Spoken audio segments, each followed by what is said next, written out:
তোমরা কেমন আছো সবাই? আশা করি সবাই ভালো আছো, সুস্থ আছো। আল্লাহর রহমতে আমিও ভালো আছি।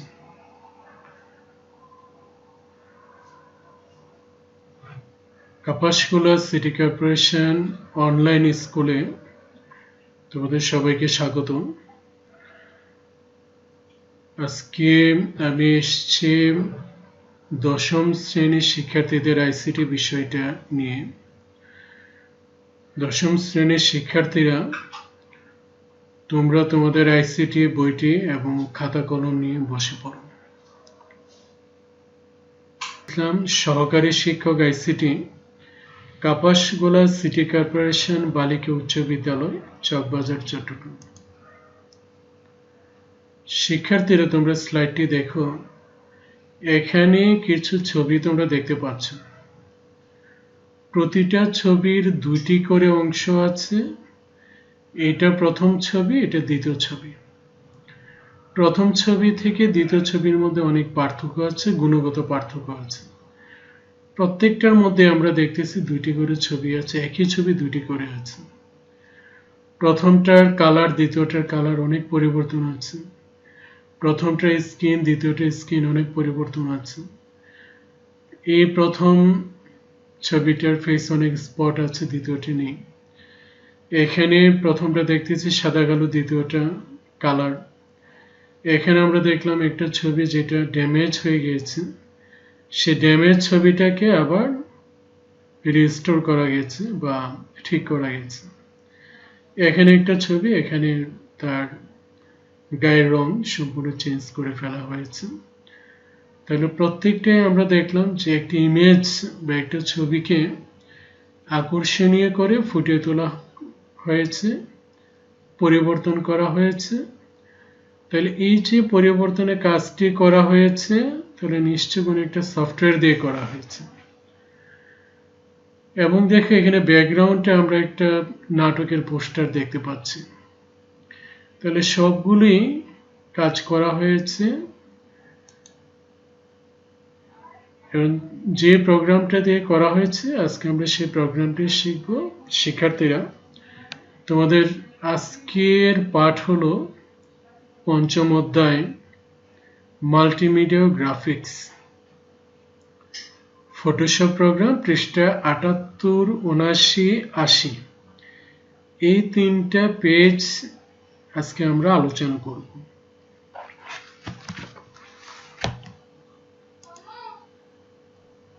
এখানে আমাদের একটা শিখন ফলের বিষয় আছে।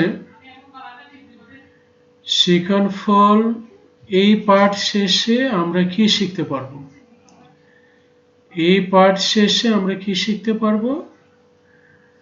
যে শিক্ষার্থীরা তোমরা পাঠটা শেষ করার পর ফটোশপ প্রোগ্রামের ইন্টারফেস বর্ণনা করতে পারবে, টুলবক্স ও প্যালেট সম্বন্ধে বলতে পারবে, সিলেকশন টুল ও মুভ টুলের ব্যবহার বর্ণনা করতে পারবে, সিলেকশন স্থানান্তরিত করে দেখাতে পারবে, ভাসমান সিলেকশনের মধ্যে রঙের ব্যবহার দেখাতে পারবে, অবজেক্টের মধ্যে ফিদারের প্রয়োগ দেখাতে পারবে, লেসো টুল ও পলিগনার লেসো টুলের ব্যবহার দেখাতে পারবে। প্রথমে আমরা আসি ফটোশপে টুলবক্স এবং প্যালেট পরিচিতি। আমরা মেনু বার আছে, এর বাহিরে যেটা আছে, যে আমরা এখানে মূল আলোচ্য বিষয় যেটা, সেটা হলো এটা একটা টুল বক্স আর এটা একটা প্যালেট। ৭৮ নম্বর পেজে দেখো, ফটোশপের টুলবক্স প্যালেট পরিচিতিতে প্রথমে বলা আছে ফটোশপে কাজ করার জন্য কম বেশি ৬৯ প্রকার টুল আছে। এখন তোমাদের মনে হতে পারে এখানে কি ৬৯ প্রকার টুল আছে, মাত্র কয়েকটি টুল দেখা যাচ্ছে। আসলে না, প্রত্যেকটা টুলের ভিতরে বক্সে আমরা বলছি প্রত্যেকটা টুলের যে তীর চিহ্ন, সেই তীর চিহ্নতে ক্লিক করে আমরা কতগুলো সাবজেক্ট, একই ক্যাটাগরির যতগুলো টুল আছে সেই টুলগুলো একটি টুলের অধীনেই থাকে। যেরকম এখানে আমরা দেখতেছি সিলেকশন টুল, যতগুলো সিলেকশন টুল আছে এখানে আছে।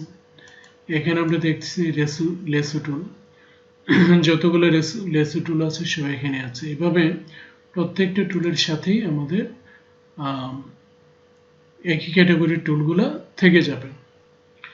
এখন এক এক টুলে ক্লিক করলে এক এক রকম হবে। যেমন এই টুলে ক্লিক করলে আমরা এখানে প্লাস সাইন পাচ্ছি, এখানে ক্লিক করলে আমরা লেসো টুলের এই ধরনের সিম্বল পাচ্ছি।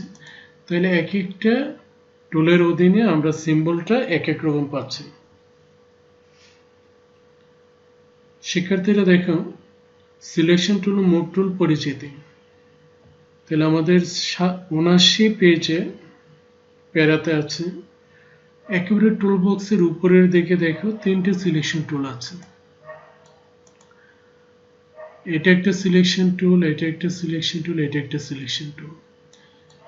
এখানে আমরা সিলেকশন টুল পাচ্ছি, এখানে সিলেকশন টুল পাচ্ছি, এইটাও সিলেকশন টুল। এই 3টে হলো আমার সিলেকশন টুল, আর একটা পাচ্ছি আমরা মুভ টুল। তাহলে এই 4টা অংশের মধ্যে আমরা পাচ্ছি 3টা সিলেকশন টুল আর একটা মুভ টুল। কিছু টুলের নিচে ডান দিকে তীর চিহ্ন, তাহলে আমরা বললাম তীর চিহ্নের জ্যাড চিহ্ন আছে, আসলে জ্যাড চিহ্ন না, ওই তীর চিহ্ন ক্লিক করলে একই ক্যাটাগরি অন্য টুলগুলো এখানে পাওয়া যাবে। যেমন মার্কি টুল, আমরা এখানে মার্কি টুলে এই সিলেকশনের মার্কি টুল 4টা মার্কি টুল পাচ্ছি। রেক্টেঙ্গুলার মার্কি টুল, ইলিপ্টিক্যাল মার্কি টুল, সিঙ্গেল রো মার্কি টুল, সিঙ্গেল কলাম মার্কি টুল। টুলের উপর মাউস পয়েন্টার স্থাপন করলে টুলের নাম প্রদর্শিত হবে।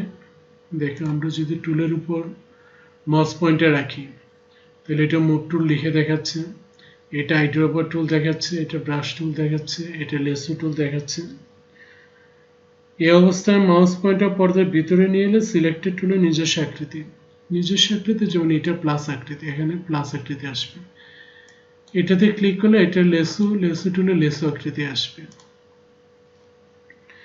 সিলেকশন টুলের মধ্যে মার্কি টুল যে চতুষ্কোণ, এবং মার্কি টুল দিয়ে আমরা চতুষ্কোণ আঁকতে পারি। আবার ইলিপ্টিক্যাল টুল দিয়ে আমরা বৃত্তাকার ইলিপ্টিক্যাল আঁকতে পারি। এই অবস্থা মাউস পয়েন্টার পর্দার ভিতরে নিয়ে আসলে, এখানে আমরা যে মাউস পয়েন্টার পর্দার ভিতরে নিয়ে আসি তখন কি হবে? তাহলে আমরা বললাম যে আমরা বৃত্তাকার, চতুর্ভুজ আকৃতি, ইলিপ্টিক্যাল ইত্যাদি আঁকা যায়। এখন এটা আমার চতুর্ভুজ আকৃতি হলো যদি আমরা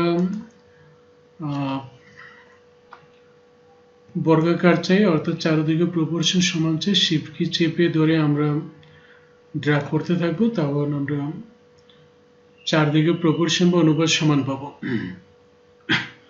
একইভাবে যদি বৃত্ত আঁকতে চাই, যেমন এটা বৃত্ত হয়নি, আমরা শিফট কি চেপে ধরলে তাহলে আমরা বৃত্তাকার, অর্থাৎ চতুর্দিক সমানভাবে যাবে, চতুর্দিকে আমাদের সমান করে যাবে বৃত্তাকার টুল। তাহলে আমাদের সিলেকশন টুল ও মুভ টুল পরিচিতির এখানে যতটুকু আছে সেটা আমরা দেখলাম। কারণ সিলেকশন স্থানান্তরিত করা, আমরা চাইলে সিলেকশন স্থানান্তরিত করতে পারি। স্থানান্তরিত করতে গেলে আমাদেরকে এটা প্লাস আছে, ভিতরে নিলে আমার চতুর্ভুজ আকৃতি হবে, এভাবে আমরা টেনে যে কোনো জায়গায় এটা নিয়ে যেতে পারি, স্থানান্তর করতে পারি। তাহলে এইভাবে আমরা স্থানান্তর করতে পারি, অর্থাৎ সিলেকশন স্থানান্তরিত করা। তাহলে স্থানান্তরিত করতে গেলে আমাদেরকে ভিতরে মাউস পয়েন্টে নিলে একটা চতুর্ভুজ আকৃতি আসবে, তখনই আমরা এটা স্থানান্তরিত করতে পারবো। এখন ডিসিলেক্ট করতে গেলে আমরা কন্ট্রোল কি চেপে ধরেছি, ডি চাপে ডিসিলেক্ট হয়ে যাবে। তাহলে আমরা সিলেক্ট করলাম, কন্ট্রোল চেপে ডি চাপলে ডিসিলেক্ট হবে। ভাসমান সিলেক্ট, তারপর আমরা আসি পেজ নাম্বার 80, ভাসমান সিলেকশনটি রং দিয়ে পূরণ করা। এটা ভাসমান সিলেকশন কিভাবে রং দিয়ে পূরণ করবো, সে আমি এটা রেড কালার চাচ্ছি, তাহলে অল্টার কি চেপে ধরে যদি ব্যাক স্পেস দিই তাহলে এটা রেড কালার দিয়ে, অর্থাৎ আমরা রং দিয়ে পূর্ণ করলাম। কন্ট্রোল ডি চাপি সিলেকশন চলে গেল। এখন যখনই আমি একটা লেয়ার নিচ্ছি,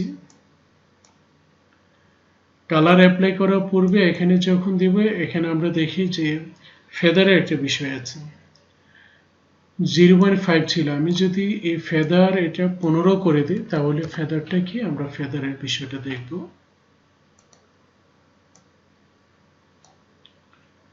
অল্টার চেয়ে ব্যাক স্পেস চাপলাম কন্ট্রোল ডি তাহলে দুইটা কালারের মধ্যে একটু পরিবর্তন হয়ে গেছে একটা চারদিক সমান করে আছে আর আরেকটা কালারটা গ্লো হয়েছে ছড়িয়ে গেছে ফেদারের কাজ হলো কালারটা ছড়িয়ে যাওয়া অনেক সময় আমাদের এই জন্য প্রয়োজন হয় কালারটা ছড়িয়ে দেওয়ার জন্য তখন কিন্তু আমাদের এইভাবে করতে হয় তাহলে শিক্ষার্থীরা আমরা দেখলাম ভাসমান সিলেকশন রং দিয়ে আমরা কিভাবে পূর্ণ করব সেটা আমরা দেখলাম ফিদারের ব্যবহার দেখলাম ফিদারের ঘরে আমরা বিভিন্ন মান দিয়ে তোমাদের বইয়ে আছে 0 থেকে 250 পর্যন্ত আমরা ফিদার মান দিতে পারি তো ফিদার যদি আমরা 10 দিই এখানে তাহলে অ্যাকচুয়ালি এখানে হয়ে যায় 20 আমরা 15 দিলে হবে 30 কেন যে এখানে ফিদার দিলে বাহিরেও 15 হবে ভিতরেও 15 হবে তা বাহিরের দিকে গ্লু করবে 15 ভিতরের দিকে গ্লু করবে 15 30 হয়ে যাবে যদি 10 দিই তাহলে আমাদের 20 হয়ে যাবে 5 দিলে হয়ে যাবে 10 শিক্ষার্থীরা এখন আমরা দেখব লেসো টুল ও পলিগনাল লেসো টুলের সাহায্যে সিলেক্ট করা যে লেসো টুল এবং পলিগনাল লেসো টুল লেসো টুল পলিগনাল লেসো টুল দিয়ে দেখো তোমাদের যেটা বলছে মুক্ত সিলেকশন তৈরি করার জন্য আমরা যে সিলেকশনটা মুক্ত একটা সিলেকশন তৈরি করতে চাই আঁকা বাঁকা ভাবে অর্থাৎ সমানভাবে না তাহলে আমরা লেসো টুলটা ব্যবহার করে থাকি আর যেমন আমি এখানে একটা ছবি আনছি এটা মুভ টুল আমি এটাকে মুভ করালাম লেসো টুল দিয়ে খুব ফিনিশিং হবে না এটা হলো ধরে আমরা এটা টানতে থাকবো আমরা দ্রুত করার জন্য খুব বেশি ফিনিশিং করছি না সে আমরা চাচ্ছি এতটুকু করে যেখান থেকে শুরু করবো এখানে এনে শেষ করে দেব তাহলে আমাদের সিলেকশন হয়ে গেল সে আমি এটা কন্ট্রোল জে চাপলাম তাহলে যতটুকু আমরা সিলেকশন করছি এটা আলাদা হয়ে গেল যতটুকু আমরা সিলেকশন করলাম সেটা এখন আমরা এটা মুভ টুল দিয়ে এটা নাড়তে পারবো তাহলে পলিগনাল সিলেকশন হলো যে আমরা একটি নির্দিষ্ট অংশকে আলাদা করার জন্য অথবা একটি নির্দিষ্ট অংশকে আমরা সিলেক্ট করার জন্য যে পলিগনাল লেসো টুলটা এটা মুক্তভাবে আমাদের সেটা আমি কন্ট্রোল জে দিলে এটা আলাদা একটা হয়ে গেল এখন আমরা এটা শিফট কি দিয়ে আলাদা হয়ে গেছে তাহলে এই দুইটা আমরা তৈরি করলাম পলিগনাল লেসো টুল দিয়ে আমরা আলাদা করে ফেললাম অতটুকু সিলেক্ট করে ফেললাম তাহলে পলিগনাল লেসো টুলের মূল বিষয়টা হলো কি হয়ে যাবে যে আঁকা বাঁকা ভাবে সিলেকশনটা তৈরি হবে এখন এই সিলেকশনের আমরা যদি চাই অপাসিটি কমাতে বাড়াতে সে এটার অপাসিটি আমি কমাতে চাচ্ছি বাড়াতে চাচ্ছি এখানে অপাসিটি 100% আছে যদি আমি এটা কমাই দিই তাহলে এই যে 0 দিলে একবার ছবিটা চলে গেল বাড়াতে থাকলে এটা হালকা ভাবে আসতেছে অপাসিটি যত কমাবো বাড়াবো অপাসিটির মূল বিষয়টা হলো আমি এটার অপাসিটি কমাচ্ছি বাড়াচ্ছি তাহলে অপাসিটি কমালে এটা হালকা হবে অর্থাৎ কালার হালকা হতে থাকবে অপাসিটি বাড়ালে এটার কালার 100 দিলে সম্পূর্ণ আসবে আর যদি অপাসিটি কমাতে থাকি তাহলে এটা হালকা হবে তাহলে অপাসিটির বিষয়টা হলো এটা যে আমরা অপাসিটি এখানে লিখেও দিতে পারি বা এখান থেকে দিতে পারি কত পার্সেন্ট দিব যদি আমি 100% দিই তাহলে পুরোটা আসবে আর যদি কম দিই তাহলে কম আসবে তাহলে শিক্ষার্থীরা এতটুকুই ছিল আমাদের আজকের পাঠ যে আমরা লেসো টুল শিখলাম পলিগনাল লেসো টুল আরেকটা বাকি রয়ে গেছে আমাদের পলিগনাল লেসো টুল আমাদের একই রকম জিনিস সে পলিগনাল লেসো টুলের বিষয়টা হলো যে আমি এখান থেকে ক্লিক করে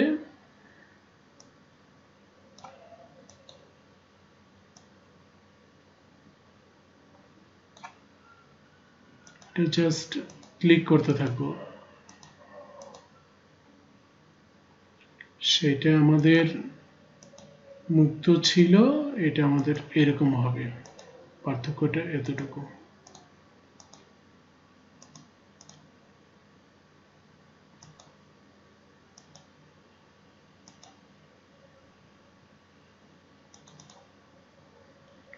হয়ে গেলে এখন আমি কন্ট্রোল জে দিলে এটা আলাদা একটা। এখন এটাকে আমরা এইভাবে সরাই নিতে পারি।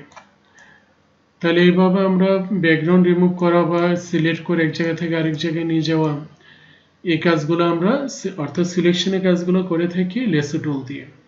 তাহলে দুইটা লেসো টুল নিয়ে আমরা আজকে আলোচনা করলাম। শিক্ষার্থীরা আজকে আমাদের এতটুকুই ছিল আমাদের পাঠ। শিক্ষার্থীরা তাহলে তোমরা তোমাদের হোমওয়ার্ক, লেসো টুলের ব্যবহার এবং আমরা যে 3টা পেজ পড়লাম সেই 3টা পেজ প্রতিটা লাইন বাই লাইন তোমরা পড়ে ফেলবে। তোমরা জানো যে তোমাদের অবজেক্টিভ আসবে এমসিকিউ গুলো পড়বে, প্রতিটা লাইন বাই লাইন যদি পড়ো তাহলে এমসিকিউ গুলো অ্যান্সার করতে পারবে। সাথে তোমরা লেসো টুলের প্র্যাকটিক্যাল অংশটা, ব্যবহারিক অংশটা তোমরা প্র্যাকটিস করে ফেলবে। তাহলে তোমরা সুস্থ থেকো, ভালো থেকো, বাসায় থেকো, নিরাপদে থেকো। ঘরের বাহিরে পারতপক্ষে বের হবে না, ঘরে অবস্থান করবে। বাসায় বসে তোমাদের যে অনলাইন ক্লাসগুলো আছে অনলাইন ক্লাসগুলো ঠিকমতো দেখবে এবং চেষ্টা করবে মোটামুটিভাবে তোমাদের পড়াশোনাটা চালিয়ে যাবে। ওকে, আল্লাহ হাফিজ।